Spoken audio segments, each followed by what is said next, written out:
Chapter 6. Bear attention.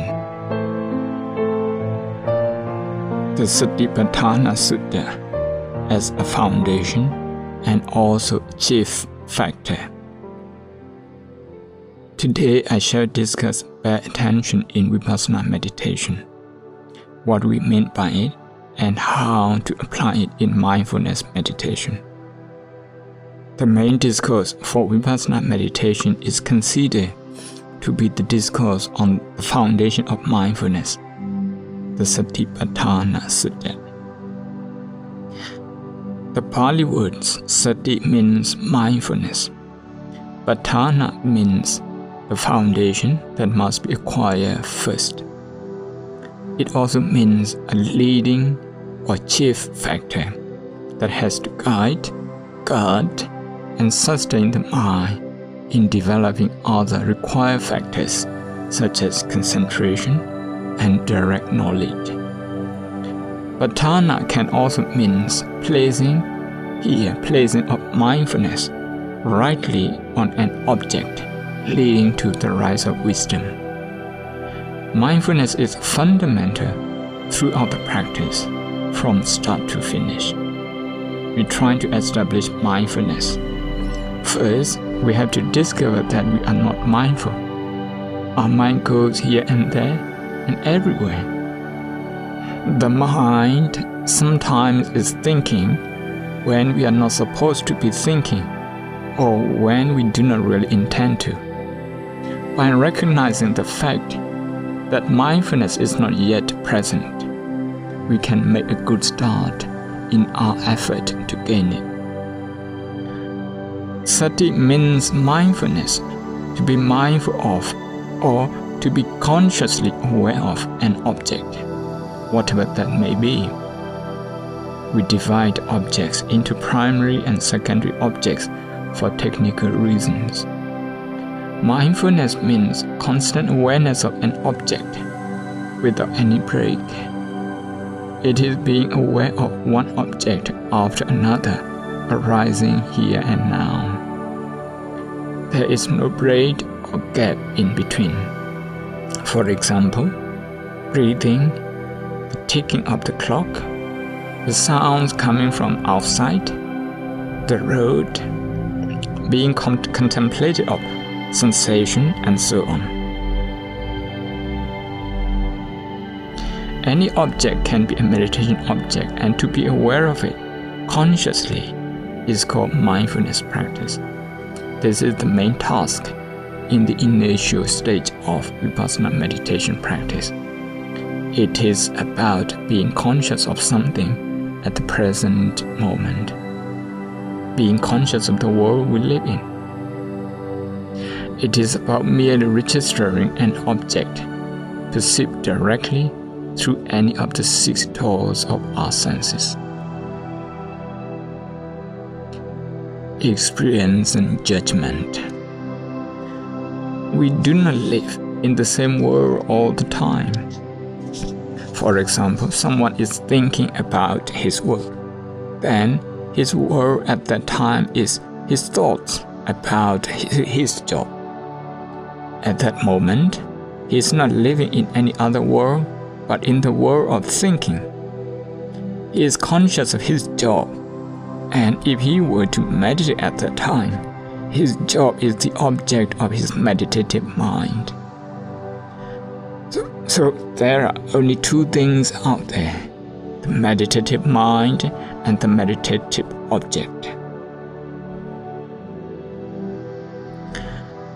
As we have discussed before, there are 6 worlds, and we do not live in the same world all the time.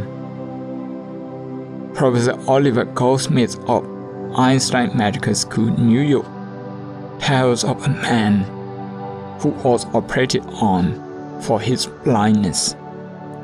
The patient had been blind since the age of 5.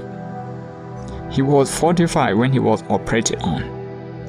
He had lived as a blind man for 40 years. He could not remember seeing anything during the first 5 years of his life because he was too young. He had lived for 40 years through listening, touching, smelling, tasting, and thinking. He studied, graduated, and had a job. He even got married. His wife insisted that he had the operation. The doctors also persuaded him to have the operation because they wanted to try out their newly found technology. So, both eyes were operated on. Fortunately, he regained his sight. On the first day that they removed the bandage, the surgeon stood in front of him without saying anything. He could see the surgeon, but he couldn't make anything out of what he was seeing. Only when the surgeon started to talk did he recognize him and say, "Oh, is it you?" This is because he had not lived in the seeing world for the last 40 years. He was instead living in the hearing world. So he could not make anything out of what his newly repaired eyes could see. We make many things out of what we see and hear. We create happiness as well as unhappiness. We create joy, we create agitation through what we see, what we hear, what we taste, what we smell, what we feel, and what we think. We need to be fully conscious of this. In the case of this man, for the last 40 years, consciousness never operated between his eyes and a visual object. However, between the two physical objects, namely the sounds and the ears, consciousness had been operating. So as soon as he heard the voice of the surgeon, he was able to make something out of it, identifying someone he knew. When he was having physiotherapy, he was made to walk and open doors without touching or feeling. When he started walking, even for just 1 or 2 steps, he would jump. He could not judge distance through his use of sight. This is how our mind operates when meditation object and the meditative mind come together. The mind that operates at this time is called consciousness. The mind and consciousness are the same. The mind that is called consciousness is something that operates between two objects. The ear is a physical object. The sound is also another physical object. When they come together, then the mind functions and becomes consciousness. You become conscious of the sound. That is the height of the cognitive process. In the same way, you become conscious of visual objects. You become aware or conscious of touching, tasting, seeing, etc. This is how things operate. What we should do is to just pay attention to it without judging. Everything in the world is a meditation object. When we see things, we make something out of it, and what follows from there is our judgment. As we have discussed how we judge the hair on our head when we love it is pleasant. That is because we interpret it as mine. This is my hair. We wash it every day. Once it is cut and separated from our head, we do not bother with it or care for it anymore. Our attitude has changed. There is no more attachment to that hair. Should your hair fall into a plate of food that you are about to eat, your attitude towards the food will change. This is what is meant by judgment. If your hair happens to be in my plate, if my hair happened to be in your plate, it is even worse. Even if you know I wash my hair every day and I know you wash your hair every day, yet still we cannot bear it. As we form an opinion and make a judgment, we unconsciously decide not to experience things fully.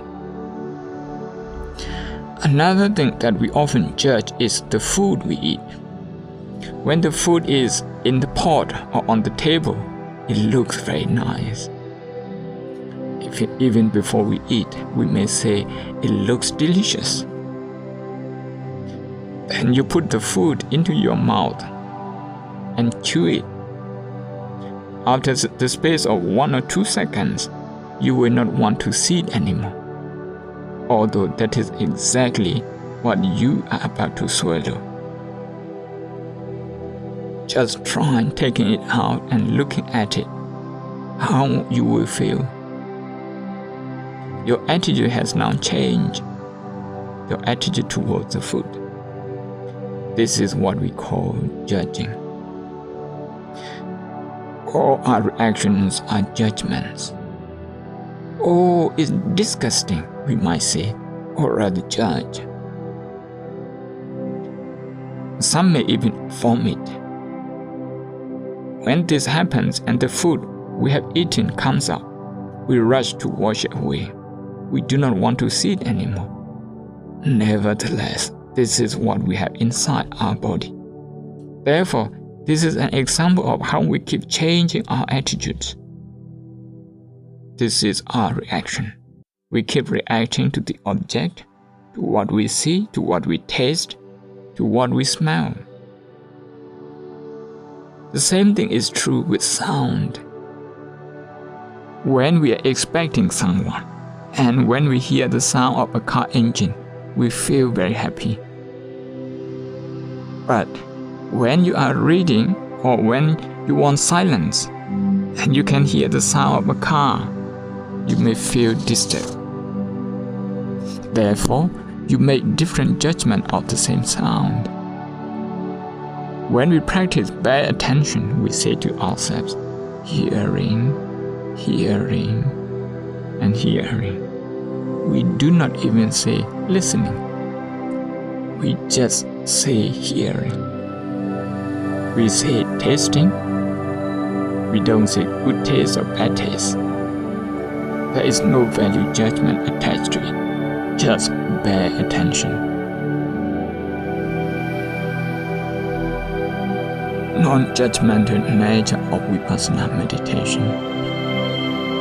In Vipassana meditation, the Buddha even goes so far as to say, wandering mind and concentrated mind are equally valuable as meditation objects. To quote the Pali passage from the Satipatthana Sutta, Sankittam va cittam sankittam cittanti pajanati, vikittam va cittam vikittam cittanti pajanati, which means a shrunken mind and wavering mind are to be treated in the same manner by being aware of it and then comprehending its true nature. When a mind is shrunken into an object, it is totally immersed into it. This is a concentrated mind, samadhi. A wandering mind never stays in one place. It travels all over the places. The Buddha said that if you are aware of these two, a concentrated mind and a wandering mind, if you are mindful of both, just pay bare attention to it and do not judge. Do not say the wandering mind is bad or the concentrated mind is good. Make no value judgment. We know we are usually judgmental because of the unsettled minds. We often hear people saying that meditation makes mind still and calm.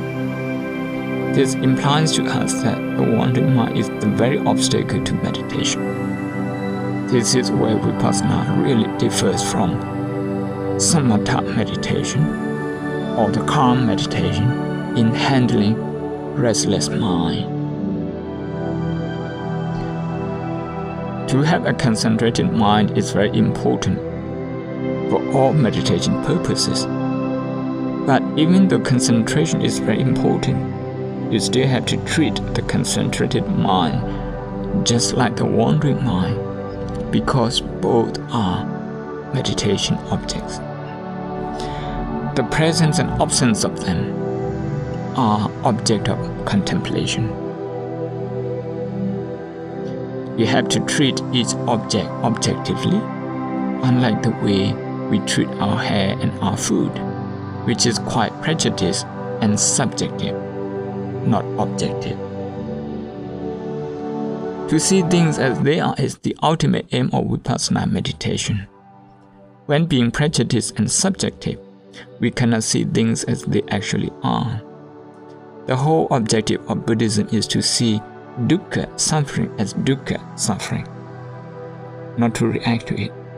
In vipassana meditation, when observing pain, it's a practice to see pain as pain, no longer reacting to it, creating agitation, impatience, frustration, or disappointment.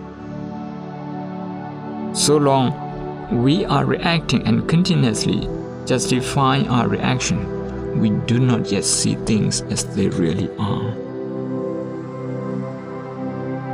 Another Pali passage from the same sutta, the Satipatthana Sutta, worthy of quoting is Sato Sangva Chittan Sato Sang Chittan Tipajanati Nito Sangva Chittan Nito Sang Chittan Tipajanati, meaning an angry mind and a not angry mind may be, say, a compassionate or a loving one. These two minds are the same. Ethically speaking, here, an angry mind and a compassionate mind cannot be the same.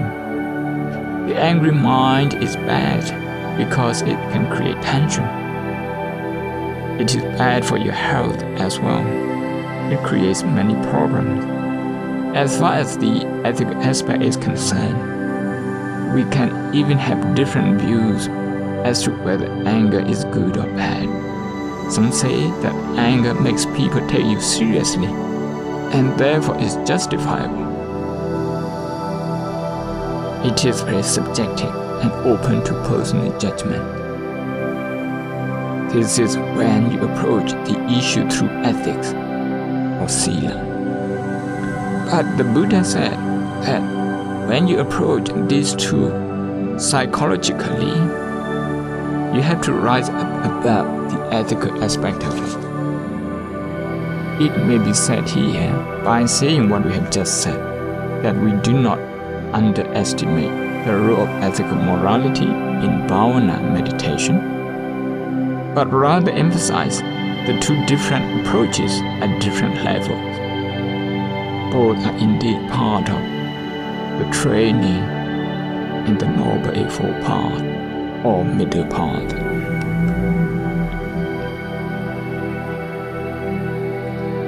Do not suppress it. Remember that in vipassana meditation there are three stages: learning, controlling, and liberating stages. You need to learn about the angry mind before you can control anger. Learning stage. At the second stage, you are able to control the angry mind, and at the third stage, you will be able to liberate your mind from anger. Liberation comes from direct knowing, and direct awareness leads to direct knowledge. In the first stage of vipassana meditation, we are developing bare attention. We are talking about this today.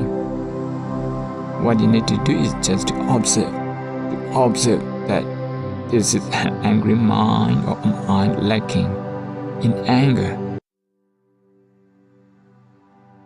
A murderous thought and a loving thought are equally important as meditation objects. When a murderous thought arises, You simply note, this is murderous thought, murderous thought, murderous thought, and just be fully conscious of its presence. To be mindfully experiencing it and knowing what a murderous thought is like. Because without understanding it, we are not going to be able to get rid of this angry mind. We will not be able to control it. If we're anxious to control it, we force ourselves, don't get angry, don't get angry. We are just suppressing it, suppressing our anger, instead of accepting and trying to see it. If you say, do not get angry, it means you are suppressing it. If you are suppressing something, you will not be able to see it. But it doesn't mean that it has gone away. Anger hasn't gone away. It is there. It may pop up without your knowledge. This is what happens all the time. We normally learn about what is good and what is bad. Later, we begin imposing a golden rule on ourselves. Anger is not good. I must not be angry. Nevertheless, anger is still practically there, so it does not work that way. Therefore, what we should do is to try to accept it and see it as an angry mind with no whatsoever value judgment attached to it. Normally, we would intellectually analyze it. Loving mind is wholesome, and angry mind is unwholesome consciousness. Nevertheless, Vipassana meditation is something that will lead you to transcend both wholesome and unwholesome. Without unwholesome, you will not have wholesome. One does not exist without the other, as they belong to dualistic states, diametrically opposed to each other. They both belong to a karmic process. Nibbana is realized once the karmic process ceases to operate. In the case of the Buddha and the Arahant, there is no more wholesome or unwholesome karma.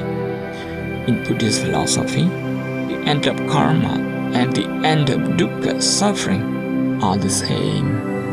It is Nibbana. When we say the end of karma, we do not mean just the end of unwholesome karma, but also the end of wholesome karma. What has led us to be born as human beings is wholesome karma. It is leading us to suffer in a human world. When we look at things as wholesome or unwholesome, this is at a mundane level, with two standpoints, dualistic aspects. However, the middle path, which we also call the Noble Eightfold Path of Vipassana meditation, is a very important aspect. It's something that transcends both wholesome and unwholesome. Normally, when we do good things in a mundane sense, we try to get rid of as much of the unwholesome and accumulate as much as the unwholesome. But the aim of Vipassana meditation is to get rid of both wholesome and unwholesome. That is why value judgment is not attached even to wholesome karma. Judge knowing it. The Buddha gave instruction that when the mind is concentrated, know it as a concentrated mind. When the mind is not concentrated, then know it as an unconcentrated mind. Normally, when our mind is not concentrated and it goes here and there, we tend to get disappointed and upset. People mumble, "Oh, I'm not doing well in this meditation session. My mind keeps wandering. I have a lot of disturbances and distraction." These are habitual reactions. We are conditioned to react in this way. both wholesome and unwholesome minds are conditioned. Vipassana meditation is a way out of conditioning, in Pali, sankhara, as well as being conditioned, in Pali, sankara. We are, of course, still in the process of conditioning and being conditioned, sankara and sankhara, and we are not yet out of them.